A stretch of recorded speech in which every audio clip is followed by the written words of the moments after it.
Hey everybody, welcome back to the Dungeon Dive. Daniel here. Alright, we are here with part 1 of our casual Let's Play of Talisman, aka Ash versus the Land of Talisman. Okay, right here I have... what I mean by a casual Let's Play is it's just that. It's going to be like super chill. I'll be talking about, the game while we are playing it, talking about other things that come to my mind, maybe some things that I am enjoying right now during these crazy times, things that help me take my mind off of all the crap that's going on. I need a lot of escapism right now, and so Talisman is kind of the perfect game for that. Now right here I do have a list of the house rules that we're going to be playing with, and I will also post a link in the description of these videos for my full list of original and borrowed house rules. But like I said, so we're going to be playing with, it looks like about 6 house rules. The first is going to be 7 points of trophies can be traded for any stat. And trophies, I use strength and craft. So if I defeat an enemy that has strength or an enemy that has craft, I get to keep that card as a trophy. And then I can combine those to a total of 7 to upgrade any of my stats, which include craft, strength, and gold. Or life, I mean. No change is given. The close enough rule I explained last time. If you land on a space adjacent to one of the corner spaces, you can just go ahead and move into that corner space if you want. Training. So any of the corner spaces in the outer realm here, the outer region, you can go there and you can work and you can be trained. And for training, you can spend 7 points of gold and items to add 1 to one of your stats. For instance, if you had 3 gold and 4 items, you could trade all of those in for 1 point of strength, craft, or life. Fate points, I think this is borrowed from the 4th edition of Talisman. And basically a fate point is a point that you can spend to re-roll 1 dice. And all the characters that I play with, we start with 1. And we're going to keep track of that with this die there. And you can spend 5 points of trophies to gain 1 fate point. And the max you can have is 3. And those can be, if you're good, you can do that at the chapel. If you're evil, you can do that in the graveyard. And if you're neutral, you can do that in the ruins. And our character Ash here, the Chainsaw Warrior, he is neutral. Okay, then we're using, like I said in the introduction, we're going to use the cards for movement and combat. And there's some alternate ways that we can discover the dungeon or the talisman.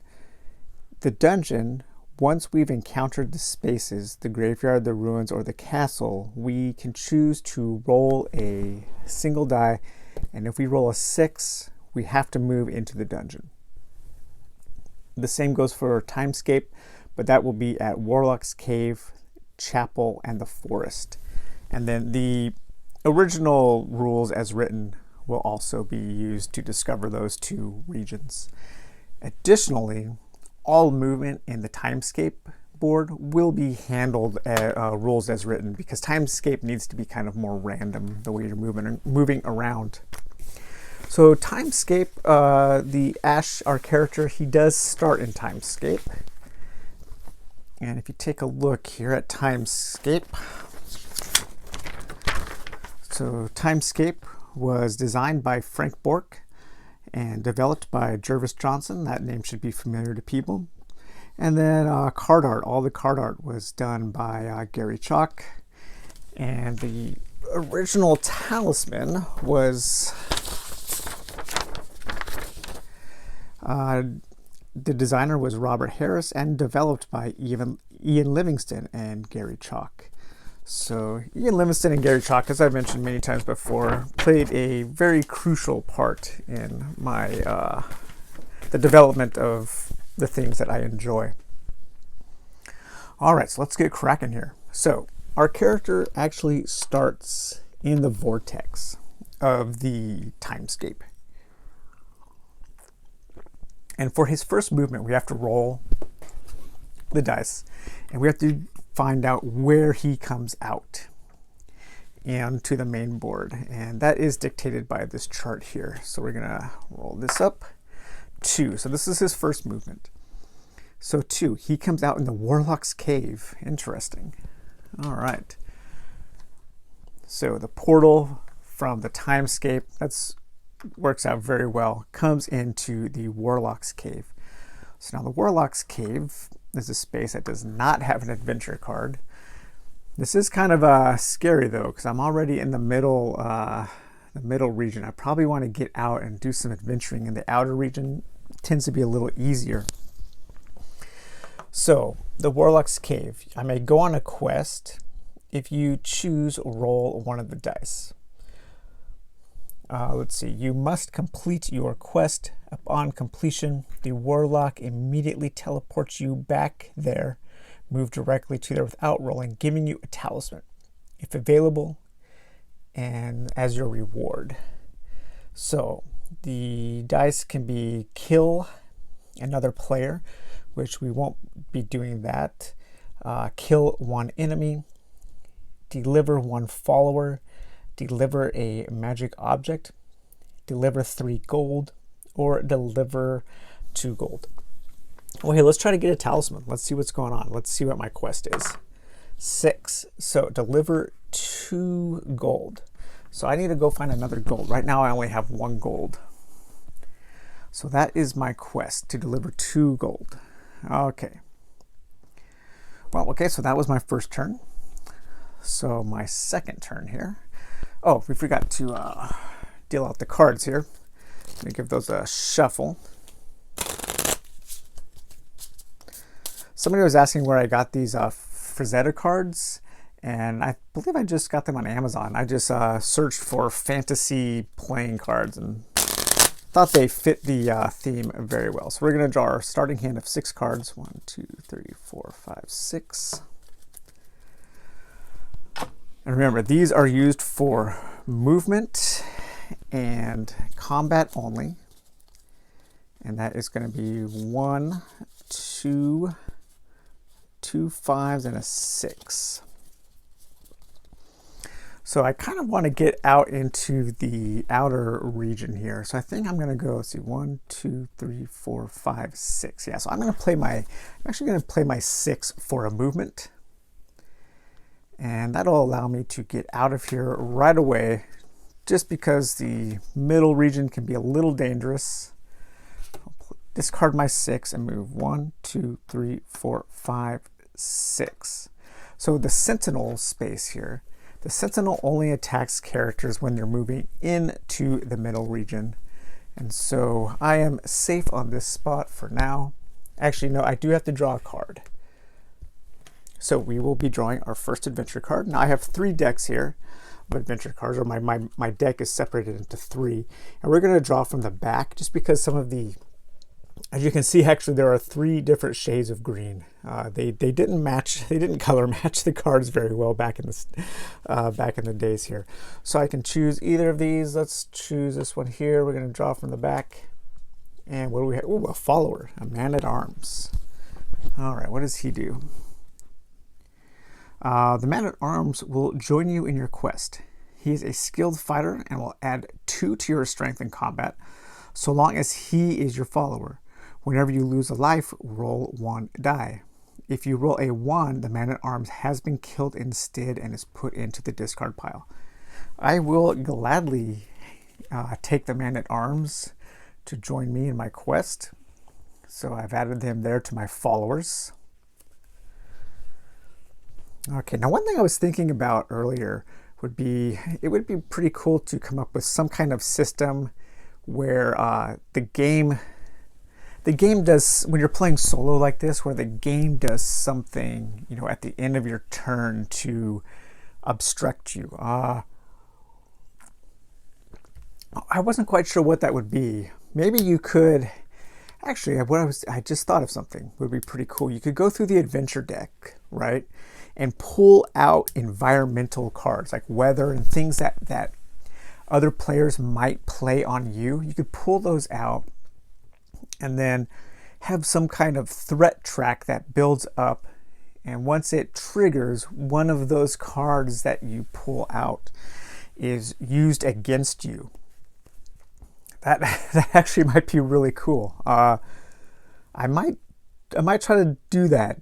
I might go through the adventure deck and pull out some cards and make like a game adversary deck and see if I can come up with something while we're playing this. Another thing I was thinking is maybe drawing spells at random to attack me or something like that. But I think I like the adversary adventure deck better. But anyways, all right, so we are looking for a gold. So we probably have to defeat some kind of enemy or something. So I'm just going to go ahead and spend this 1 to move here into the woods. And I'm going to draw 1 adventure card. And I'll draw from the back of this one here. And what do we find? Ooh, it's a monster. It's a goblin, a strength 2. A goblin is laying waste to this area. It will remain here until it is killed. All right, so we have to immediately fight the goblin. So for the goblin, we roll the 6-sided die as usual and add it to its strength, which is 4. Actually, what I should be doing is, since we have a choice here, is I choose my card, what I'm going to attack with, and then we roll the enemy dice. So I have a +2 for my chain sword. And I also have a +2 for my man-at-arms. That's going to give me a +4. So I'm doing pretty good against this goblin already. My strength is 4, so that gives me an 8. I'm just going to play this 2. So that's going to give me a total of 10. He can't beat it, so this goblin is dead. I'm going to take him as a trophy, and that's going to give me 2 points worth of trophies. Okay, so no gold yet. I can always go and sell something at the store, at the city. Or, and I think I'm just going to keep adventuring until we find something. I'm going to go ahead and spend this 2 for movement. And I'm going to move 1, 2 into the fields. The fields will allow me to draw 1 adventure card. And what do we find? We find the Sphinx. The Sphinx sets you a riddle. Pick a number from 1 to 6 and then roll the die. If you roll the number you picked, take 1 spell. The Sphinx will remain here until someone successfully solves the riddle. Then she bounds off to the discard pile. So she is a stranger. She is going to be sitting there. I am going to pick the number 3. And I roll a 4. So do not get, actually I don't even think I can get a spell because I only have 2 craft. I don't believe you can start using spells until you have 3 craft. Let me check the little chart here. I believe that's correct. So for spells, you need to have at least 3 craft to have 1 spell. All right. So one of the things that I've been doing recently, really to take my mind off reality, is I've been reading a lot of comic books. So comics, I find, are a great way to escape narrative fiction, prose fiction, I should say, prose fiction. My mind wanders when it's like stressful times, so I have a really hard time reading books or short stories. But comic books, I love reading when times are tough. And so one comic that I've been reading right now that is just an amazing escape from all of this is the Don Rosa Scrooge McDuck collection. and I am reading through The Complete Life and Times of Scrooge McDuck, which was recently, this Fantagraphics,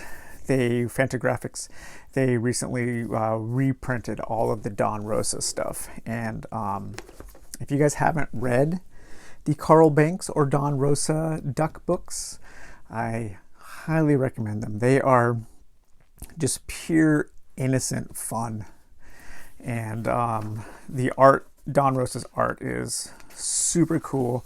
And if any of you are around my age or maybe a little younger, really enjoyed DuckTales as a kid, some of those stories that they used for the DuckTales cartoon were, I believe, taken from the Don Rosa Duck books.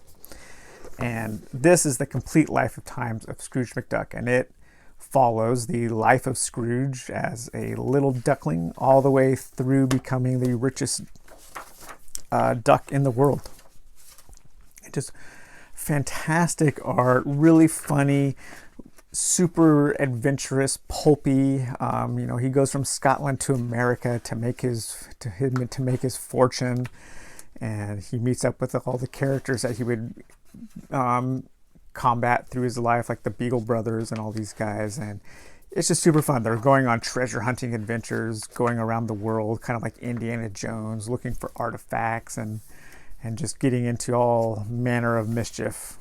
But the one thing I really do like in these duck books is the art, and it's super good escapism, because like I said, it's just like super innocent, so it kind of just triggers that part in your brain that brings back those great childhood memories. So yeah, Scrooge McDuck, if you guys are looking for something fun to read during this time, I highly recommend this. I'm not sure if it's on Comixology or not. It would be very cool if these were released digitally. That's how I read most of my comic books these days, is on my Kindle. I just don't have a lot of space for another physical hobby, so I've pretty much devoted my comic book reading hobby to digital comic books. And I actually really like digital comics. It's actually gotten me back into reading a lot of comics. But I think we're gonna call this video today. So our Ash went from the Timescape vortex into the Warlock's Cave. The Warlock charged him with a quest to gain 2 gold, which he starts with 1 gold, so we're almost there already. So we're traveling around the land of Talisman, trying to find another piece of gold to take that back to the Warlock's Cave to get our Talisman, which will allow us to get one step closer to finding out our ultimate journey's end there. So all right guys, well, once again, I hope everybody is staying well, staying safe, and I hope everybody can find the food and cleaning supplies they need. I was telling my wife the other day, I mean, it's not this bad, it's not that bad, but I feel like in that movie Stalker, or the original book that it's based on, the roadside picnic, that, when you're suiting up, you're putting on your mask or your gloves and you're going out into the world every morning to scavenge for supplies. It's my little version of Stalker, but really that just means going to the grocery store and hoping they got a delivery in time and hoping nobody coughs on me. So all right everybody, well, I hope you have a good day, and we will talk to you later. Bye bye.